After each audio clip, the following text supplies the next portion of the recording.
My biggest flex is I accept people as they are. My second flex is I'm very observant. You can't convince me or persuade me. You can't control me, basically, or you can't put me in a box, right? Because I observe.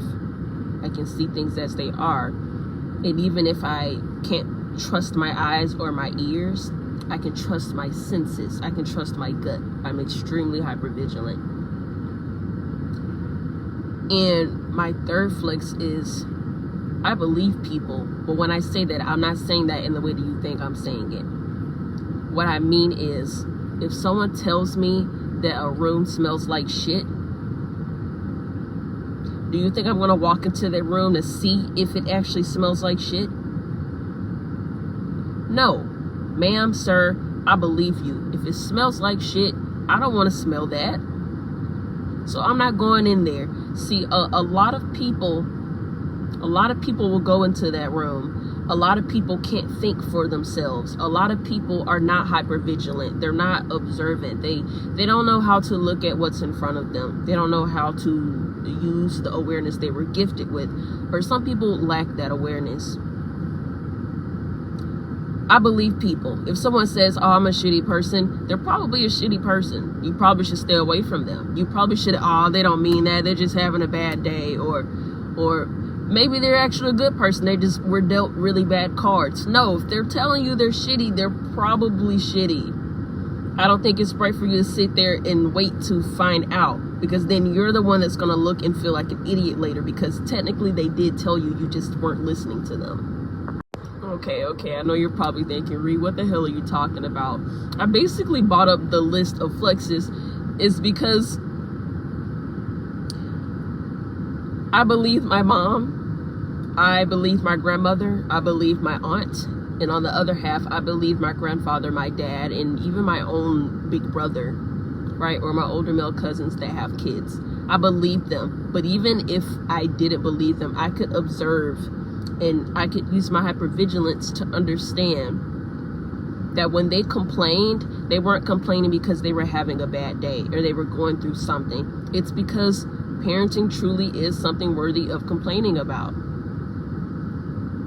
But I will also say this. You will never, ever, ever, ever, ever find me complaining about something that I know I could have done something about.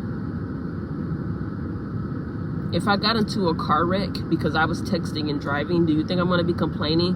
Oh, I hit my car. Oh, I didn't get a chance to finish this text message. It was so important. Or, how dare that person be in front of me? You see how stupid that sounds? Of course, I'll complain about it if it's not my fault, because it's not my fault. I was forced into a situation, like not me being the driver that was texting, but me being on the other side of that. This dumbass just hit me, right? I'm on the way to work and they're texting, and I'm sure they could have waited, but the text was just so important that they had to wreck my fucking car and almost kill me. Now I'm without a car for a while. The whole point is, I hear their complaints. I see their complaints.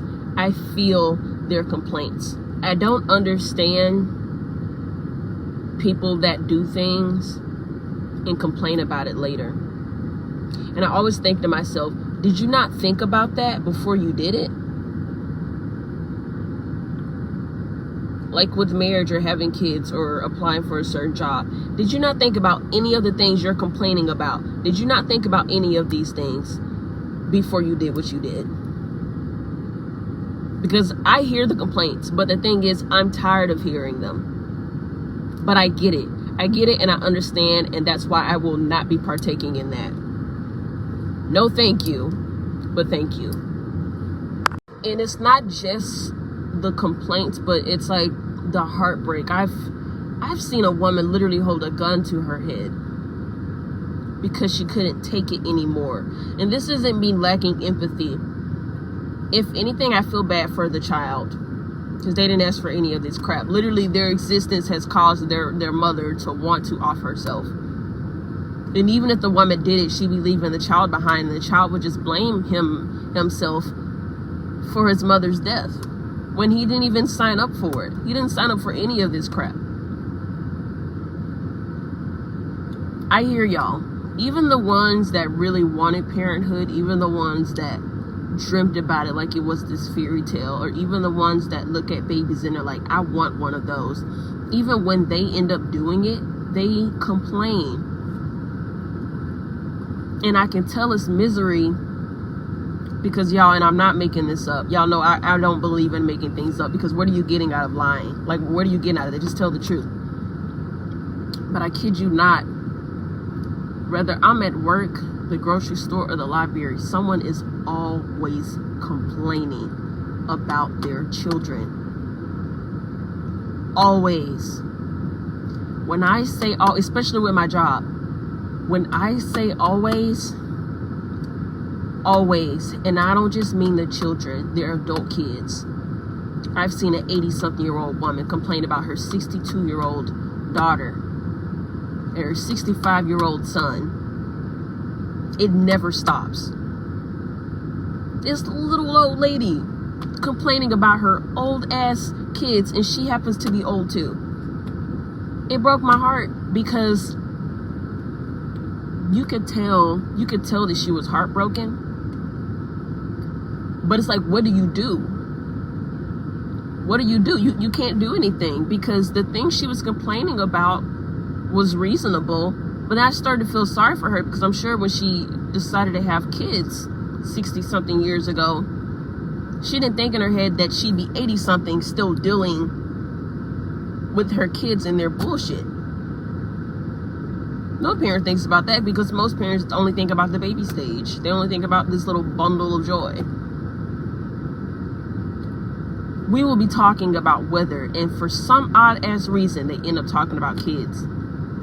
You could be at the hospital, right? Like I was. I had just gotten out of the accident. I was going to get a freaking x-ray, and the nurse started complaining about her child. And I'm thinking to myself, what the hell does this have to do with my x-ray? Woman, I just want to see if I have any broken bones. And you're talking about Anna Marie shitting in your bed. She said her daughter had taken her underwear off and just laid a huge turd in her bed, and she lay down in it. Like, I'm so sorry she did that to you, but what is that? What does that have to do with my x-ray? Right? Or I could be doing someone's hair, and I can ask them how their day is. Boom, complaints about the kids. I could have guests over. We're eating a nice dinner, watching a movie, right? And a scene comes up. Oh, reminds me of my children. And then they proceed to complain. This is how I know it's misery. And it might not be misery for everyone. It's just, that's what it looks like. That's what y'all are making it sound like. That's why no one can ever convince me to want to do that. That has to be something you absolutely want to do. It just complain and complain and complain and complain and mope and mope and mope and mope and moan and moan and moan and groan and groan and groan and groan and cry and cry and cry. Have mental breakdown after mental breakdown. It never stops. And times have changed. Those things seem to be regulated better back then. But now there is no village. Most people are just having sex, having babies, and then leaving each other. They're divorcing early, right? They don't know how to wing it out and talk to each other and fix the issues. They just get with people they know they shouldn't be with in the first place. Times have changed. So even if you did want kids, no time was ever a good time, but especially not now. I don't want to be part of the percentage, the 98% of people that complain and mope because they're miserable. And the only reason it's miserable is because you can't do a damn thing about it. Once the child is here, you're pretty much stuck in your shit. You're stuck in your shit. The door's closed. Flies are starting to gather. The room's getting hot, and you're stuck in there. No one can save you because the lock is on the outside of that door. That's how a parent described parenthood to me. I didn't ask her. I was literally in the grocery store line. And I don't know what the hell made her ask me this, but she said, do you have children? I said, no, ma'am. Why are you asking me that? She said, good, don't.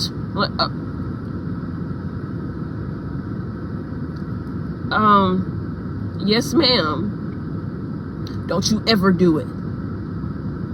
It's like you're stuck and you're locked in this hot room full of shit, and flies are gathering, and the shit smells getting stronger, and it's getting hot, and you can't do anything about it because the lock is on the outside of the door.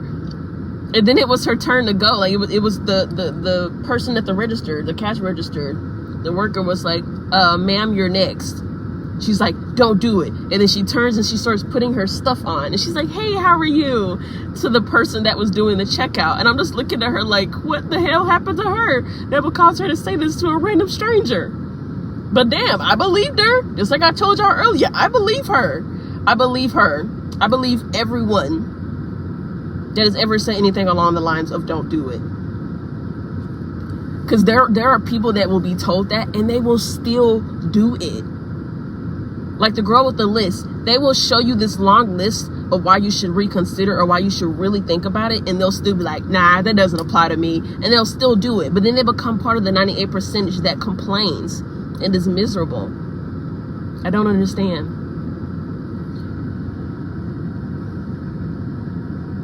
I don't understand. You can't make me understand because of the flexes that I mentioned earlier. And it's not that I'm stubborn. It's not that I lack empathy or apathy. In fact, I have too much empathy. I have too much apathy. And I understand on a level that the normal human wouldn't. Because most humans understand certain things at a surface level. I'm way past that. 2,000 times max. I'm way, way past that. I can look at someone crying, not know why they're crying, or I can touch them, or I can be in their presence, and I will cry. And I don't mean one of those fake ass boohoo cries that, you know, you do to make the person feel like they're not alone. I mean, I full on will feel it. It's almost a superpower, but it's also a curse. Because I could not know why they're crying and end up crying with them. Right? So when I hear people talk about this, I can feel their pain, even though I don't have kids. But I can only imagine how bad it sucks. You can't convince me. Like my aunt said, I would rather, and I don't know what made her say this, but I thought it was really funny. I would rather spread my cheeks and jump onto a hot stove than do something like that to myself and my children. I could never. But hey, y'all stay strong out there. Stay observant. And if you have the power of hypervigilance, use it to the best of your ability, because it will get you out of a lot of dumbass situations. Right? Not every single one, but it'll get you out of most of them. And use your brain. Use it properly. And don't think with your heart. Think with your brain and use your heart. Use your heart carefully. Okay? That's my best advice to y'all. That's my best advice. And props to those that have made dumb decisions but was able to fix it. But this is not one of those you can fix. When you're stuck in your shit, you're stuck in your shit. And when that's it, that is it.